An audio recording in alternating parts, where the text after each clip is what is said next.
to Get Sober, Stay Sober. We're here, episode 10. We made it to episode 10. This has been going on pretty well for the last, I'd say, 6 to 7 weeks. And today, I want to get into a couple topics. One I made a video of, and one I put a post on today. A couple things. So, if you're new to the channel, welcome. My name is Josh, living life alcohol free. If you guys are returning, thank you guys for tuning in. So a couple things. So and rock bottom, and we were going to get into hangovers. Rock bottom and hangovers. So a couple things. I think all of us have a different kind of idea of what rock bottom is for us. I think it's a personal journey. I think it's one person's rock bottom is not the same as another person's rock bottom. I feel like when we think of the prototypical alcoholic or somebody who's at rock bottom, we think of that homeless person on the street drinking out of a paper bag, hasn't showered in weeks or months, begging for money, all these, all that. That's the prototypical person that's basically at rock bottom, has mental issues, mental health problems, and then doesn't have the help that they need, or maybe doesn't want the help. Even if they had the opportunity to get the help, they don't want the help. But that doesn't have to be the same, that doesn't have to be the rock bottom. I mean, like for me, the rock bottom was lashing out at my family. My rock bottom was begging God to take me out of this misery, this pain, and taking me out of my addiction, if that's what it took. I wasn't necessarily begging to get out of drinking. I was begging to get out of my misery because I was miserable, and I knew the drinking was contributing to that. I didn't know to what degree that was, but I knew that the drinking was making everything worse, and I think it was the cycle that was just making everything worse. So welcome in, stay in low. Rock bottom. My rock bottom was being the heaviest I'd ever been and developing sleep apnea due to alcohol and weight and the weight gain and the weight. So yeah, I mean that seems like a pretty good reason to want to quit alcohol, because I mean the alcohol can contribute to those things, especially the weight gain.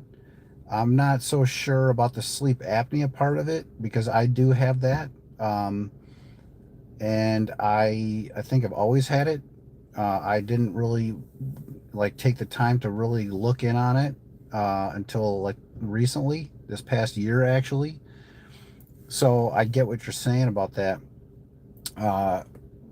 So I mean, those are good reasons to quit alcohol. I mean, those are really good reasons. I mean, there's so many good reasons.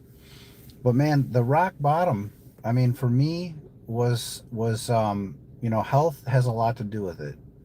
But my mental health played more of a role than my actually physical help. I mean, I knew that I needed some physical help. But I mean, at the same time, my mental health was really in trouble, and I was lashing out, and I lashed out at my family, and I ran out of people. I ran out of patience for myself. I was trying to take all my pain out on everybody else, and I knew it. And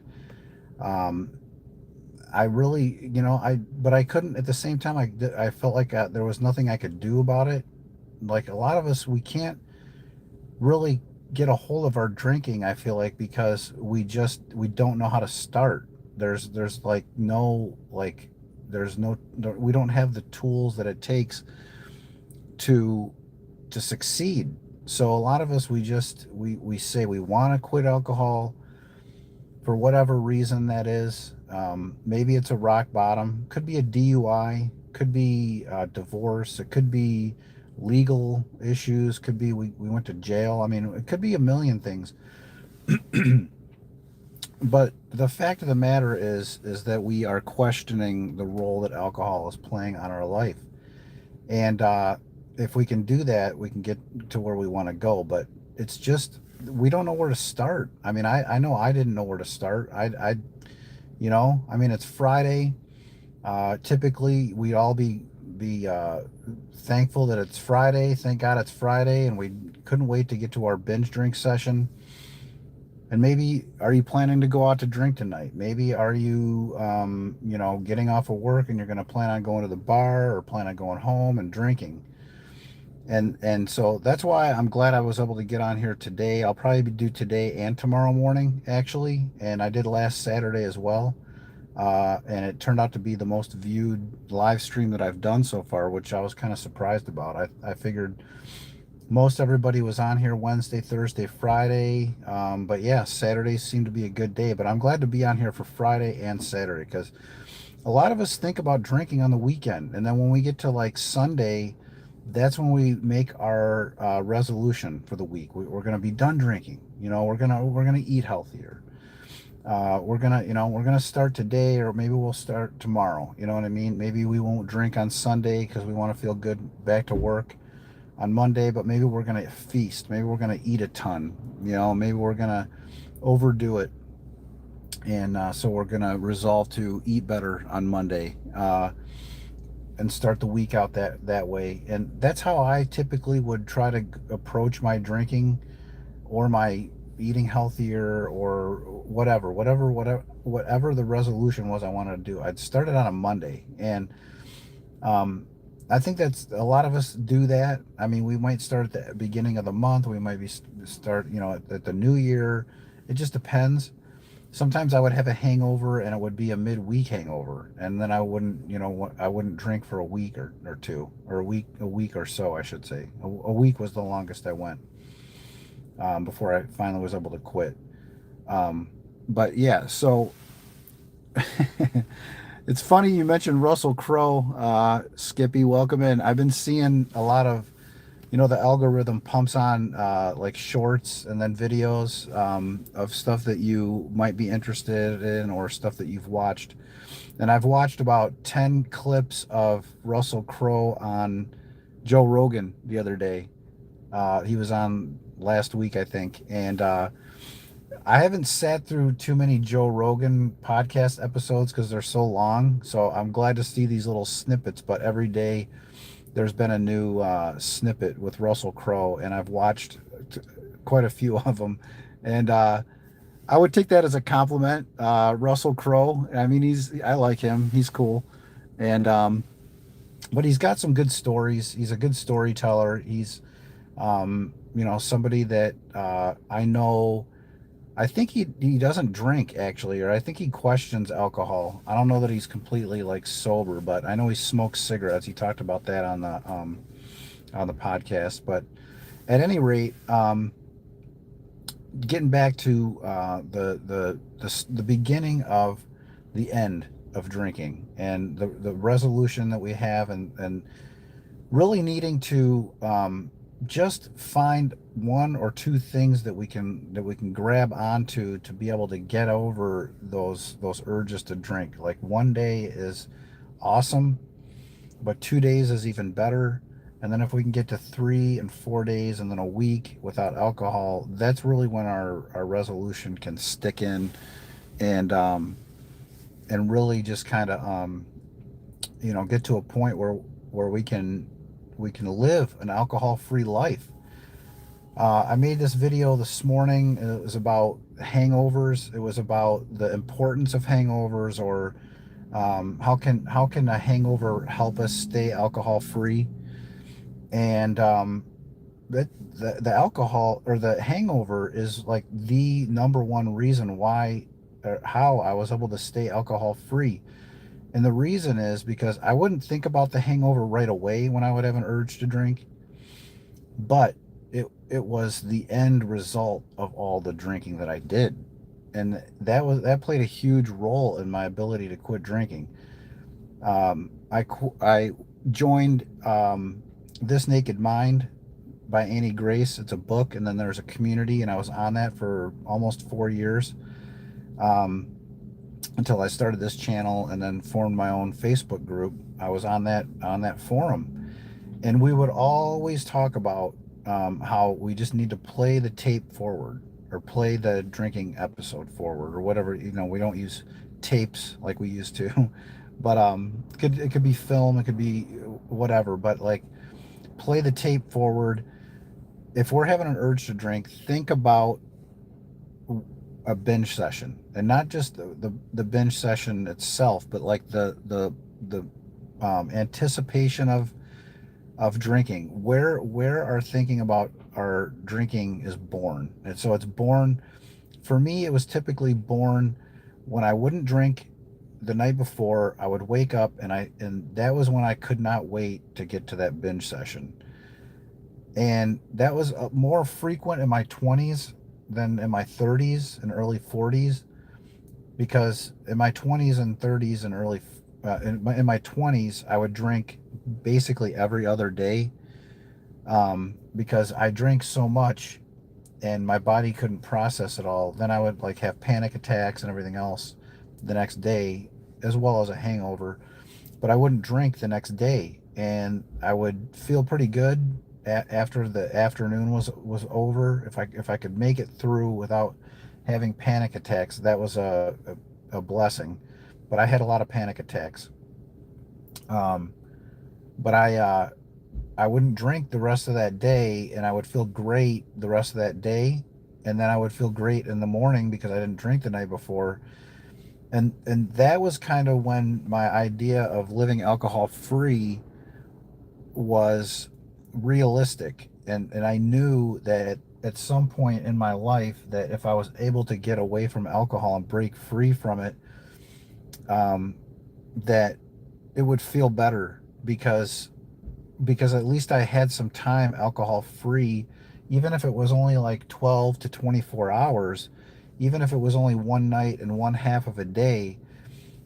Being that clear minded, I knew that it felt better to be alcohol free. Now, that didn't stop me from going into that binge session, drinking all day that next day, but then having that hangover the next day. But also, not even just the hangover part, it was all the stuff that I would do after I had like probably 10 beers.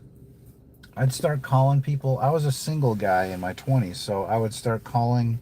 I had at least one or two particular people that I'd call when I was drunk. Um, and texting wasn't a huge thing back then, but I still would have a few people that I would text to. Or even Facebook started becoming popular. MySpace was popular up until before Facebook.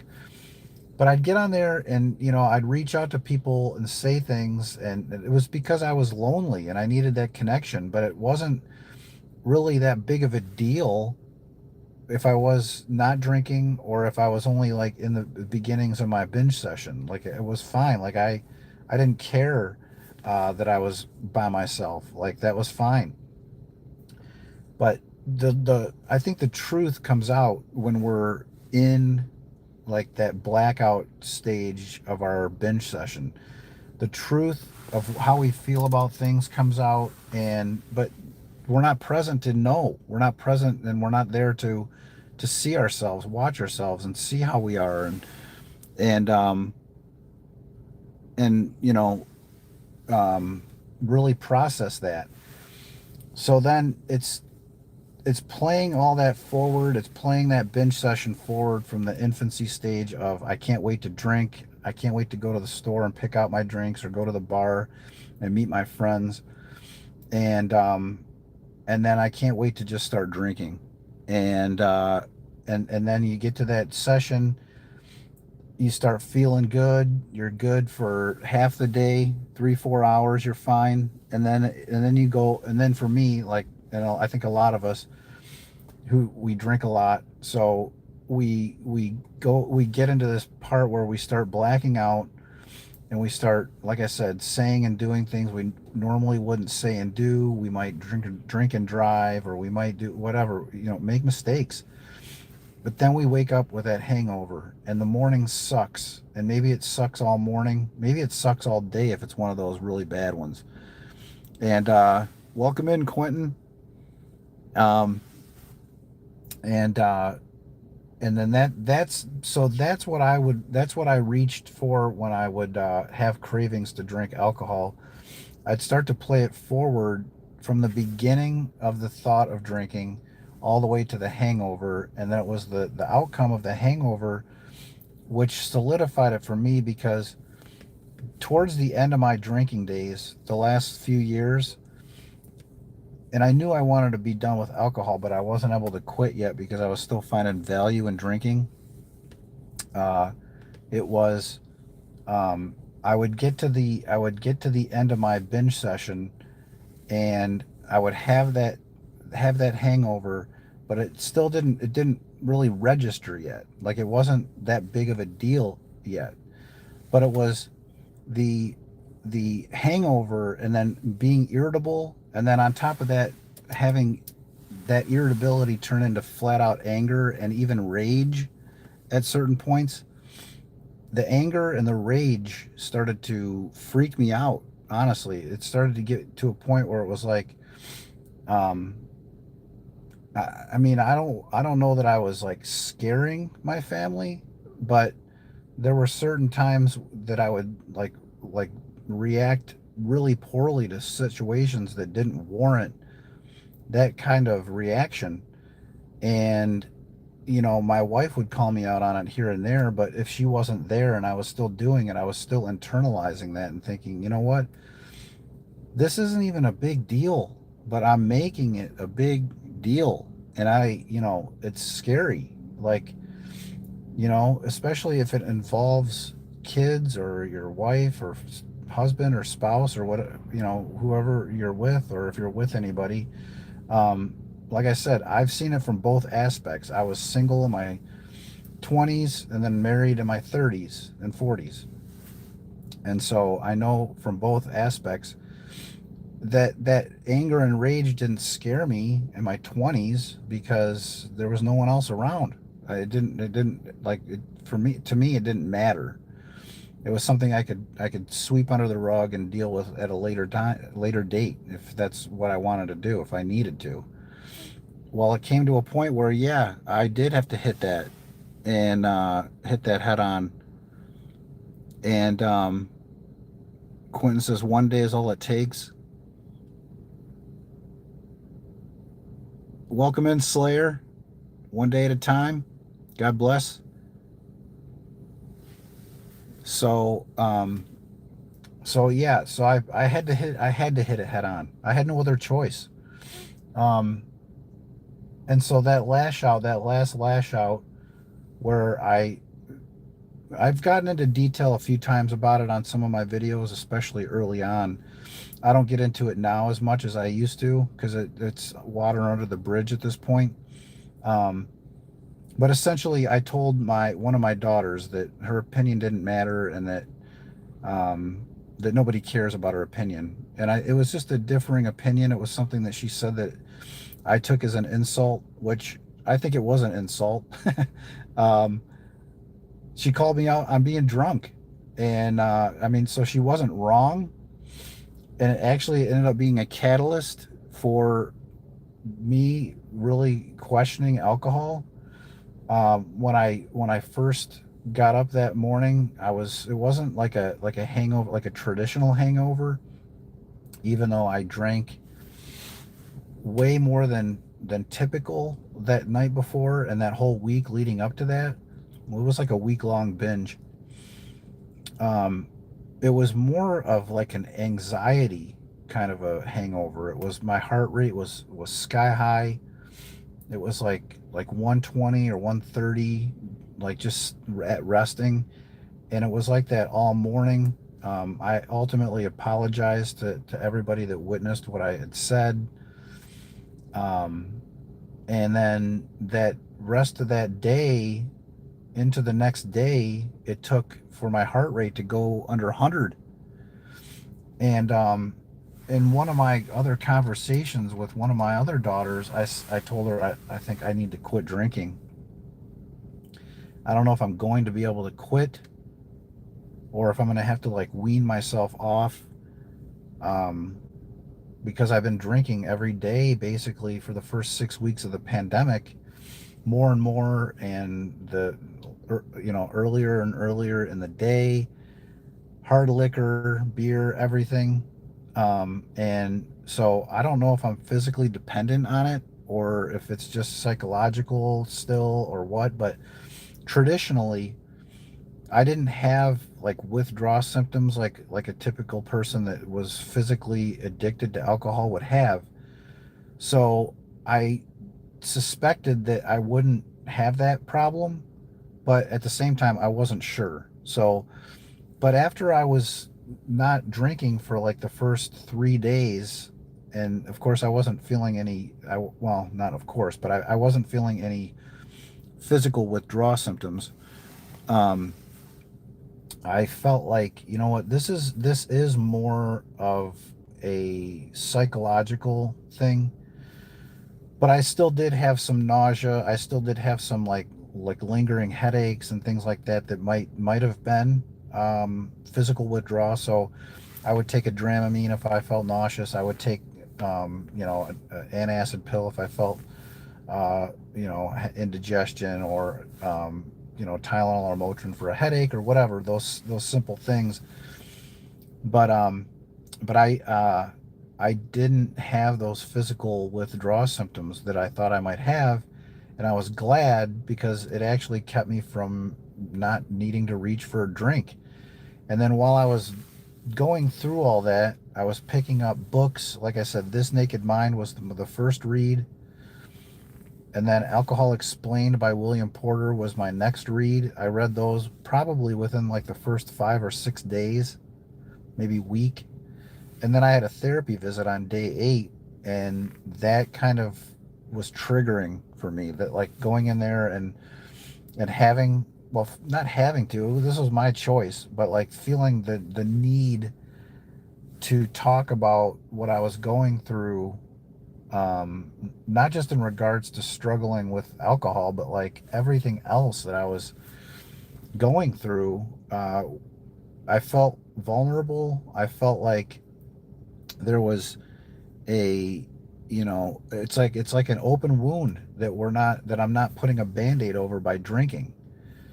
And then it's like dumping salt or lemon juice on it when you're going to these, like going to a therapy visit, especially like that. Like I said, I was approaching the longest I ever went without alcohol when I finally had that session, like day 8. Day 8 or 9 was the longest I ever went without alcohol since I was 19 years old. So, um, so that was triggering too. Just the fact that I was approaching that time and that day, and by the grace of God, I got in with the right therapist. I didn't know him. I mean, I just kind of went in. I kind of knew that he had a background in addiction recovery, and so I never had a therapist that specialized in that before. So uh, I did my little research before I went in.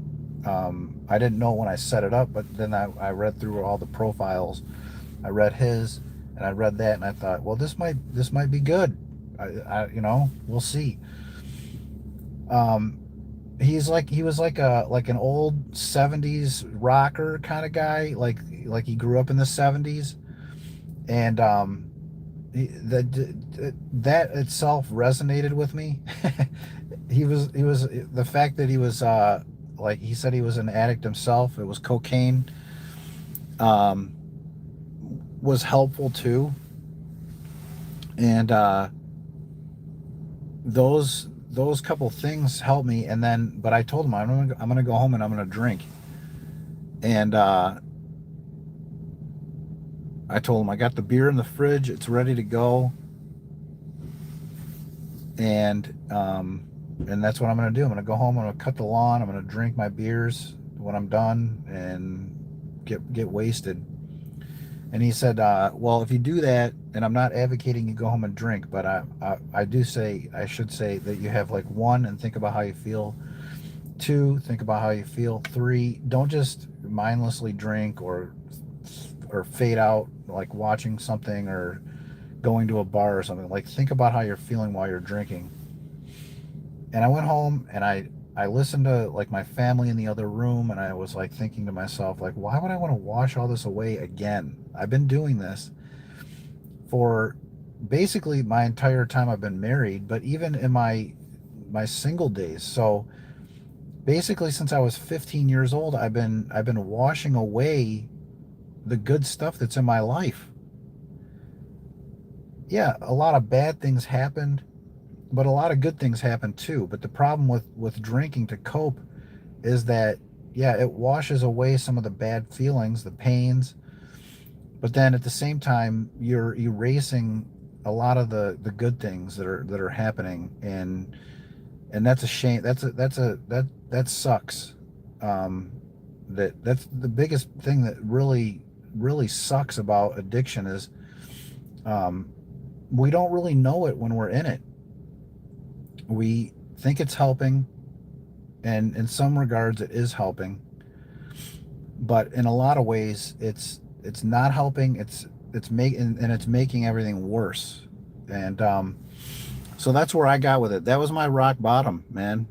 Even a DUI at 19 wasn't my rock bottom. In fact, I mean, I started drinking more like after I got through that, um, because I was so young. And then by the time I was 21 and I was through all that, all the probationary period and everything like that, and going away to school, uh, I'm like, you know what?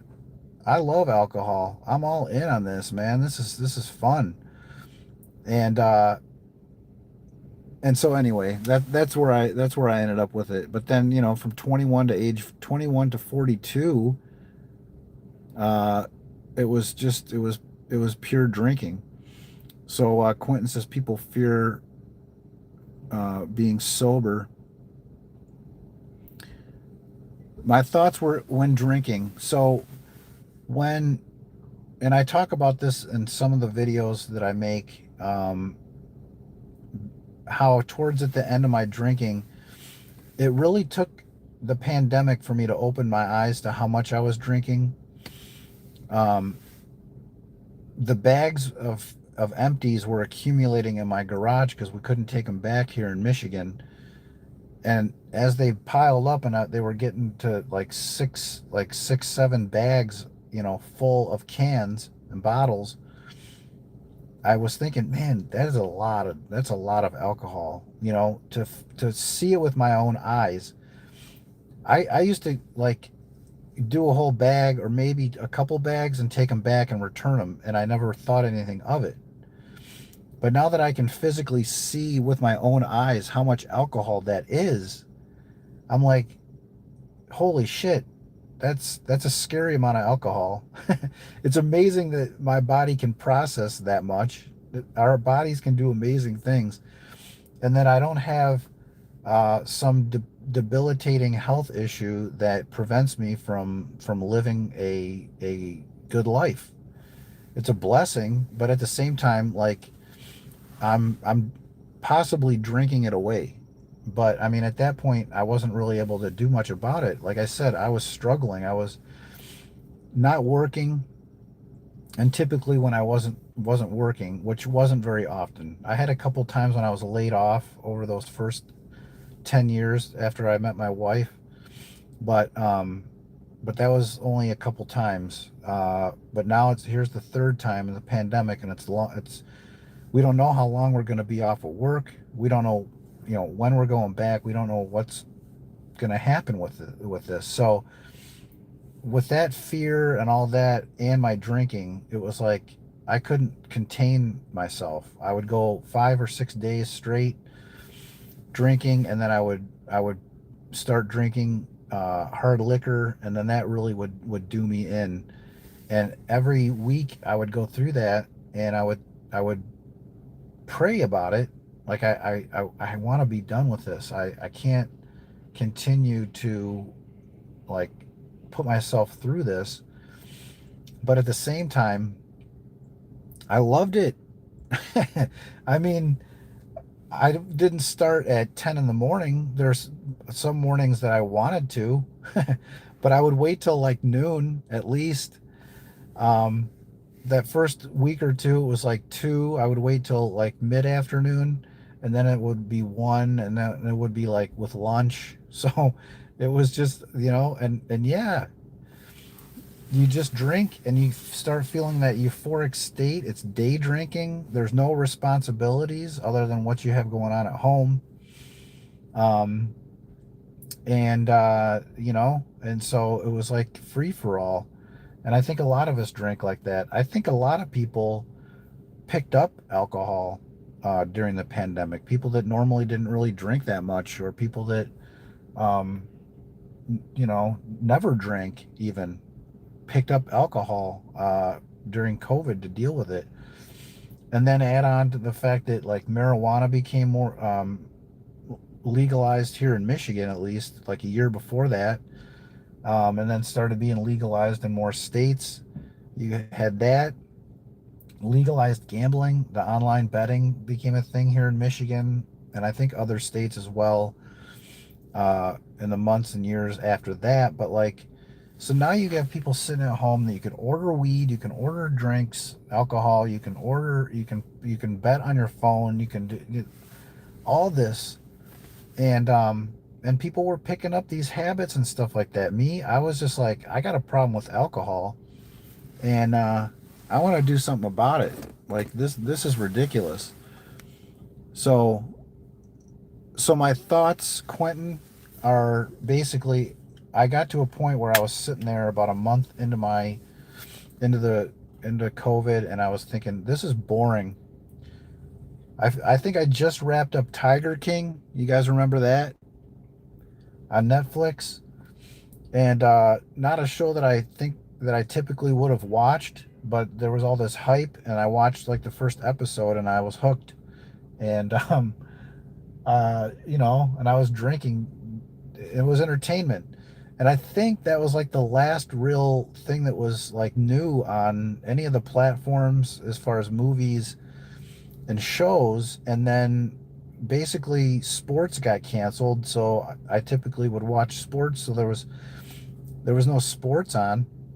So I'm sitting here and I'm in my living room, and I remember it and I'll never forget it. But I was like 10 beers in. I think it was probably like 6 in the evening, and I had been drinking since like noon or 1.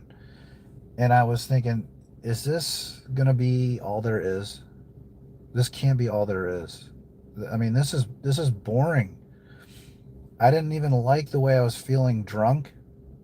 And that was really the first time I got to sit with how I felt and not have all these other things to occupy my mind and entertain me. And that was like the beginning of the end. And that was a couple weeks before I was ultimately able to quit. It was around that time that I had gotten down basically on my hands and knees and begged God to take me out of this. I keep doing this cycle every week, and I'm tired of feeling this way. And then a couple weeks went by. I had that lash out in my family, and then I got the help that I needed. I didn't know how that was going to happen, but it just happened. It unfolded, and all the things that I needed started to appear. Um, Part of that is because of the algorithm on Google. I don't think I mean, I never really I didn't realize that I relied on Google or internet for answers to things. Um, but This Naked Mind was like one of the first thing that populated on there, and it said how to control your drinking or how to control alcohol. And that appealed to me because I wanted to be a regular drinker. I didn't want to quit, but I also didn't want to drink a ton. I wanted to be able to have like one or two, like a moderate drinker, and then be done with it and not think anything about it anymore. But ultimately, that wasn't what was meant to be. That wasn't what it was meant to be. And I found that just not drinking at all feels better. Uh, and Oh yeah, I'm sure there's people that were looking around. I'm in a busy parking lot here, so Lo Mein asks, can you control how much alcohol you drink once you start? I tried moderating and it never really went well. My idea of moderating was having like 8 light beers. So that was never a thing for me. Um, and I could do 8 beers one night, and then the next night I'm like I'm drinking a ton, and that's how it would go. And honestly, it was I was counting my beers, and I mean I was having a couple cases a week. I mean, it was that bad. It was that much. And then not every day, but I would have whiskey or other like mixed drinks too. So it was a lot, and it was destroying me slowly. And then Quentin says, "Yep, exactly that. It gives you confidence, but destroys your life and the loved ones around you." Um, Nameless King, do you have health problems due to drinking for so long?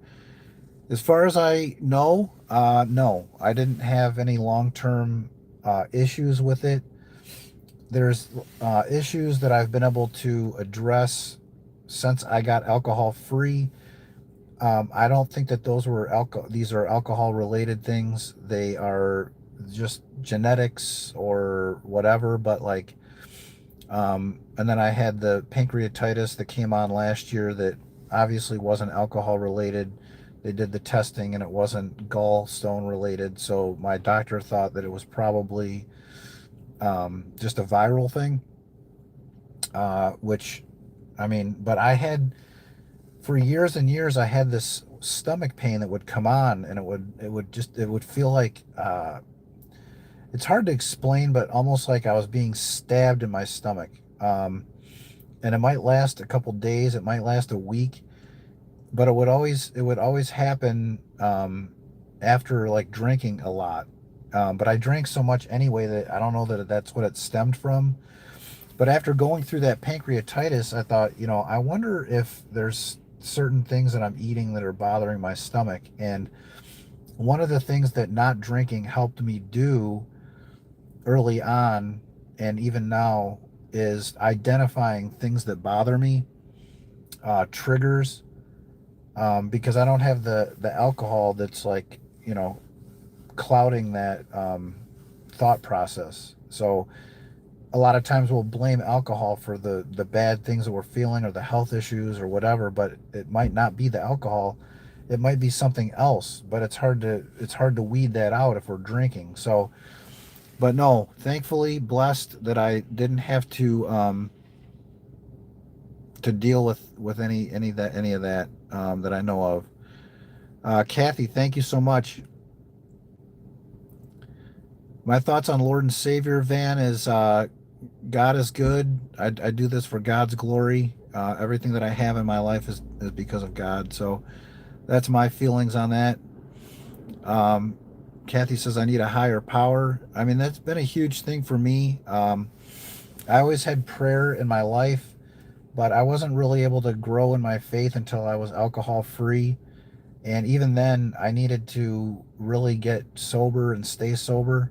Um, and that's why I call this podcast "Get Sober, Stay Sober" or this live stream title, because it's getting sober is one thing, and then staying sober is another thing, and then all the things that we learn and grow and go through in sobriety, we're able to like gain so much more and have more appreciation for the things that we have because we don't have to worry about alcohol anymore. It's just not a thing.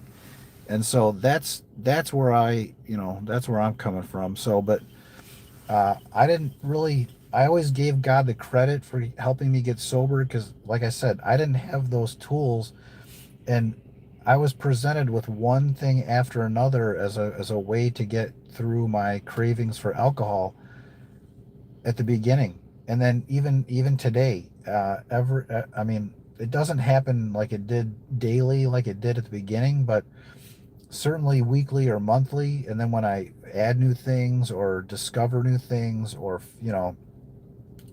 learn new things, and then after a couple years into year two and a half, it was when I found a church and a pastor that resonated with me. I started going there, and then I read the whole Bible cover to cover in 2024, Um, and like I said, I did a podcast with my pastor. I did, just I really was able to finally um, gain on my purpose, and that was a huge thing. For so long I was aimlessly like trying to figure things out, and wasn't getting the answers that I needed to, and my faith has brought me those answers. So I'm thankful for that, and I know that that can happen too, um, for you, Kathy, if you just stick with it. 8-bit stopping drinking took me about 22 years. Yep, it took me a decade or two, a couple decades to finally get there. But yeah, but that's awesome. But congratulations, 8-bit. Um,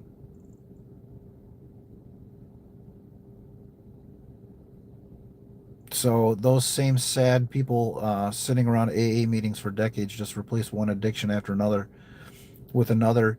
Yeah, that was another thing that I wanted to address. When I quit drinking, I even when I got over the urges to drink after a couple months, uh, until like year three, I was still like seeking an escape. I batted the idea around about weed and mushrooms in particular, but then I started to think about like vacations and spending money on that and stuff like that. And I thought, all this stuff that uh, if we reach for these things, we have potential of adding another addiction. So for me, like it was a no-brainer. Just like I played forward the alcohol, I had to play forward the weed, the mushrooms, the endless trips or whatever. Like those were never going to solve my underlying issue, which was I was not satisfied or accepting of the things that I had in my life, especially my responsibilities. And when I was drinking, it helped me escape the responsibilities, escape the feelings that I didn't have what I wanted in my life, that things weren't going well in my life. It gave me excuses and more reason to blame other people for my problems and all these things, man. It's an endless cycle. And so that's kind of why I was able to stay away from all those other things, was because I didn't want to add on another potential addiction. But even further than that, it wasn't never going to solve my problem, my underlying problems. So that's that. Through therapy, Quentin says, had tools to help get over the addiction, get over your addiction. Remember, it was you that did the hard work. I mean, yeah, I did the work. Yeah, we do the work. We are strong. We are stronger than we give ourselves credit for. We deserve to feel proud of ourselves. We deserve to, um, do that. But I couldn't have gotten through without the group that I had. I couldn't have gotten through it without my wife. I couldn't have gotten through it probably without like the therapy and the Zoloft that I was on. I was on Zoloft for a couple years before I quit, and then I was on it for 6 months after I quit, and then I was off of it. Sometimes we have those wires misfiring in our brain. It's true, um, and so sometimes we need medication. I refused to take it for a long, long time. I thought I'd give it a chance because nothing else is working. But I was drinking through all that. So the medication would work, but then I was continuing to drink, so it would undo that progress, and then it would start to level off, and then the anger and irritability and all those anxieties would come back. I'd have to increase the dosage. I increased a couple times over those 2 years, two or like three times.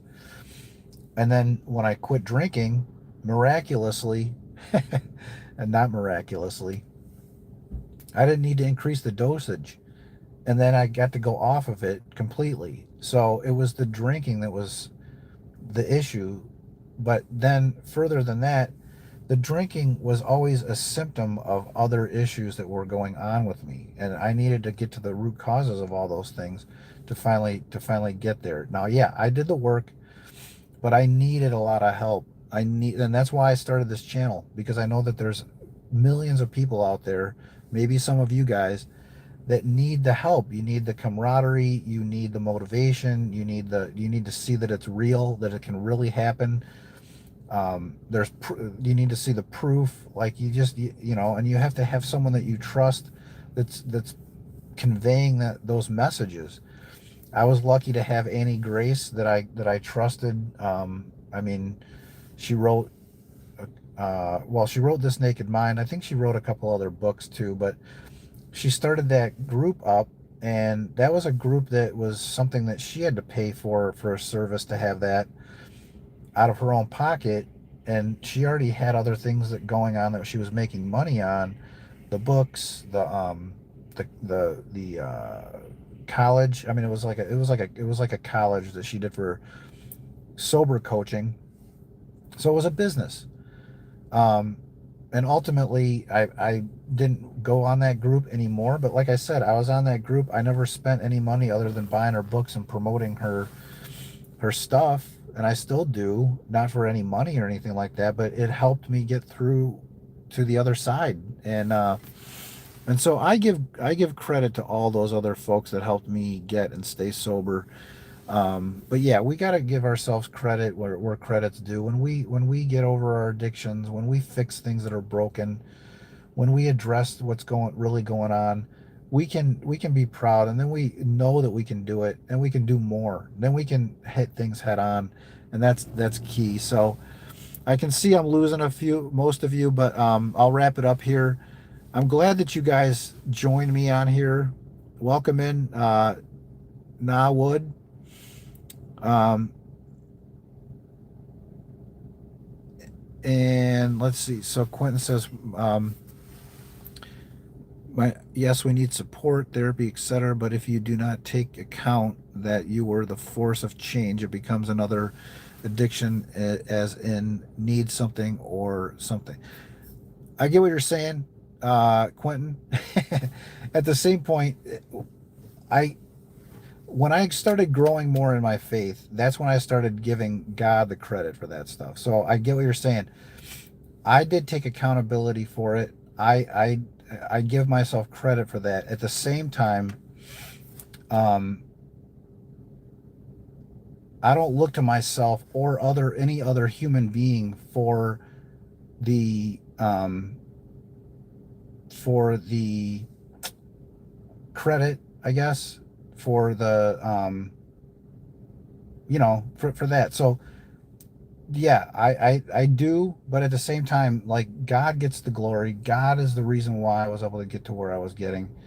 God put those people in my life, um, and He's bringing all this together for me on this channel, and Sobriety in the Storm and other places, you know, because this is going to benefit everybody. So that's what I got for you guys today. I'm glad that you guys joined, and I'm going to be back tomorrow, Saturday morning, and hopefully we can touch base tomorrow too. If any of you guys are struggling with your drinking, um, try to get through today and not drink. If you're going to drink, please just notice how you're feeling. Don't just mindlessly drink. Uh, if you're hungover tomorrow, let that solidify in your mind that alcohol is never the answer. It's not the answer. Start journaling, write that down, and and uh, and we'll go from there. So, welcome in, Joe's, and I hope you guys have a great Friday night. We'll see you tomorrow, and stay tuned for that. Have a good day and a great weekend.